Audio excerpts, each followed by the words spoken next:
Behind me stands a building that used to be the Indian Agent's Office, the Case Populaire of Kahnawake. It was the Environment Office, the Casino Office. It was a men's shelter. It's been many things, but today it is now the Kahnawake Labor Office. We spoke to the director, Mike O'Brien, to give us an update on what's going on with labor. The reason why we're here in a separate location is that it was important to have a place where the people and the workers in the community, others felt that they could come to. That's not necessarily the council building, you know. We're setting up an agency that's there to help workers, help make sure there's fair pay in the community, a place for them to come and get qualified, a place for them to look at trying to move on to work outside the community in the construction trades, you know.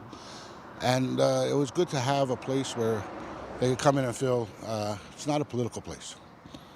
It's a place to come in and deal with people who know labor.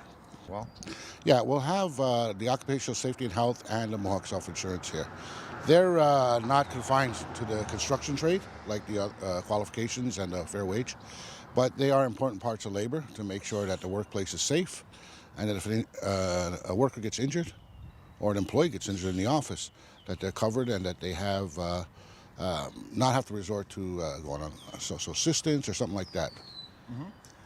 All right, so basically we're all set up here now. So what happens? You know, people just walk in, set up appointments. I mean, I know it's early on in the game, but what's the intent? Well, the intent is what happens right now in the sort of ongoing business, which is mainly Mohawk Self-Insurance and the Occupational Safety and Health. It'll be the regular routine.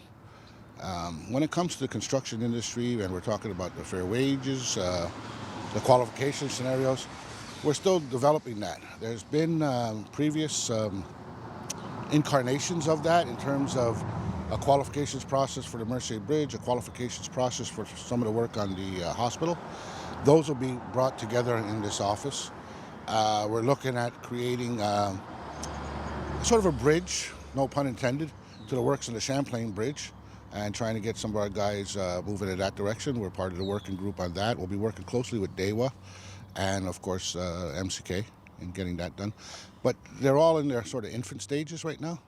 So as we move along, we'll start releasing information as to what to do with those areas. The community is aware, at least those who have been involved in construction, are aware of the, I won't say antagonism, but the problems that Kahnawakes had and Kahnawakes workers have had with the outside jurisdictions who qualify people, such as the CCQ, or the who qualify the contractors, such as the RBQ, or even the workplace accident insurance regime in the CSST. We had to come to an arrangement with Quebec to make sure that our jurisdiction was recognized, and we've done that. We have a working relationship with Quebec when it comes to the insurance function, which helps protect the community in terms of any sort of financial loss, because, you know, we're not a big community. We can't collect enough premiums to make sure that if anything happens, we have a number of men working on the bridge, we have a number of men working at the hospital, you know, accidents could happen of a more catastrophic nature rather than just a simple accident at work. In addition, the qualifications scenarios that have to be played out, Quebec was always trying to tell our workers that they need to be qualified by them. So now we've got our own regime, our own system. So again, that's part of the agreement with Quebec.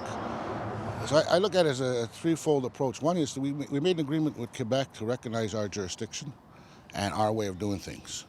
Two, we made an agreement with Quebec to help our people get work off reserve, because hospital works won't last forever, Mercier Bridge works won't last forever, and in the construction industry, we need more than just a home building that happens on reserve and the smaller buildings. So we need to get our tradesmen the opportunity to work off reserve, including contractors. Mm-hmm. And thirdly, that goes to the more social aspect of it. What we need to get done is that works are not going to be here forever, and if we have a large population who love the fact that they're in the construction business, don't want to get into the new wave of computers or whatever, and want to stay in that. So we got to open up that market for them to find jobs in.